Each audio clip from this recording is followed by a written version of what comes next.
দক্ষিণ কোরিয়ার সাবেক প্রেসিডেন্টের বিরুদ্ধে এবার গুরুতর এক অভিযোগ উঠেছে, আর এটি নিয়ে দেশটির রাজনৈতিক অঙ্গনে নতুন করে চাঞ্চল্যের সৃষ্টি হয়েছে। অভিযোগে জানা গেছে, প্রেসিডেন্ট উইন sok উইল গত বছর ইচ্ছাকৃতভাবে উত্তর কোরিয়ায় ড্রোন অভিযান চালিয়ে দেশটির সর্বোচ্চ নেতা কিম জং উনকে উস্কে দিতে চেয়েছিলেন। কারণ এমনটি হলে পরিস্থিতি স্বাভাবিক করার অজুহাতে তিনি দক্ষিণ কোরিয়ায় জরুরি সামরিক শাসন চাপিয়ে দিতে পারতেন। এমনই স্পর্শকাতর বিভিন্ন তথ্য সম্প্রতি একজন দক্ষিণ কোরীয় উচ্চপদস্থ সেনা কর্মকর্তার ফোন থেকে উদ্ধার করা হয়েছে। নিন মজাদার গোলমার্ক পপ, কুড়মুড়ে বাইটে ফুরফুরে লাইফ। আর সেটি নিয়েই এখন নানা প্রশ্ন ঘুরপাক খাচ্ছে দেশটির রাজনৈতিক মঞ্চে। নোটগুলো দেখে স্পষ্টতই মনে হয়েছে উইন sok ইচ্ছাকৃতভাবে উত্তর কোরিয়াকে চাপে ফেলতে চেয়েছিলেন। প্রসিকিউটররা বলছেন, এই নোটে একটি অস্থির পরিবেশ সৃষ্টির স্পষ্ট প্রমাণ পাওয়া গেছে। সংবাদ মাধ্যম CNN এর এক প্রতিবেদনে পুরো ঘটনাটি নিশ্চিত হওয়া গেছে। উত্তর কোরিয়া গত অক্টোবরেই দাবি করেছিল, দক্ষিণ কোরিয়ার ড্রোন রাজধানী পিয়ংইয়ং এর আকাশে ঢুকে তাদের প্রচারপত্র ফেলছে।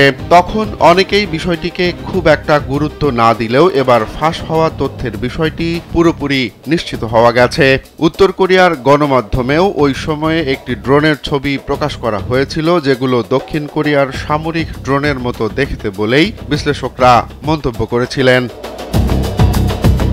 এদিকে দক্ষিণ কোরিয়ার বর্তমান ক্ষমতাসীন দল বলছে, ড্রোন অভিযানের পেছনে যদি সত্যি উস্কানি দেওয়ার উদ্দেশ্য থেকে থাকে, তাহলে সেটা রাষ্ট্রের নিরাপত্তাকে ঝুঁকিতে ফেলার মতো একটি অপরিণামদর্শী আচরণ। প্রসিকিউটররা আরও নিশ্চিত করেছেন, নোটে উত্তর কোরিয়ার পিয়ংইয়ং, দেশটির 2টি পরমাণু স্থাপনা এবং কিম জং উনের ব্যক্তিগত অবকাশ যাপন কেন্দ্রের নামও অন্তর্ভুক্ত ছিল।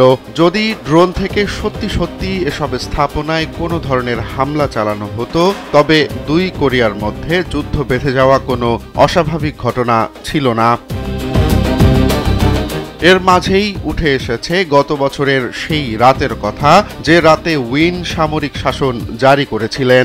সেনারা সংসদ ভবনে ঢোকার চেষ্টা করলে ব্যাপারটি কয়েক ঘন্টার মধ্যেই পুরোপুরি নিয়ন্ত্রণের বাইরে চলে যায়। পরে দেশটির সংসদ সদস্যরা একজোট হয়ে সকল বাধা অতিক্রম করেন এবং ভোটাভুটির মাধ্যমে প্রেসিডেন্ট উইন sok উইলের আদেশ বাতিল করেন। পরে সেই দৃশ্য সরাসরি সম্প্রচার করা হয়, যা গণমাধ্যমের কল্যাণে ছড়িয়ে পড়ে পুরো দুনিয়ায়। ওই ঘটনার পরপর প্রেসিডেন্ট উইন ও তার সাবেক 2 প্রতিরক্ষা কর্মকর্তাকে আইনের আওতায় আনা হয়। বর্তমানে বিভিন্ন অভিযোগে তারা দেশটিতে বিচারাধীন রয়েছেন। যদিও প্রেসিডেন্ট উইন sok বারবার তার বিরুদ্ধে আনা সকল অভিযোগ অস্বীকার করে আসছেন, কিন্তু তদন্তে খুঁটিনাটি প্রকাশ পাওয়ার পর থেকে দক্ষিণ কোরিয়ার রাজনৈতিক অঙ্গনে এবার অস্থিরতার বাতাস বইতে শুরু করেছে। রোমান্স তালুকদার, কালবেলা।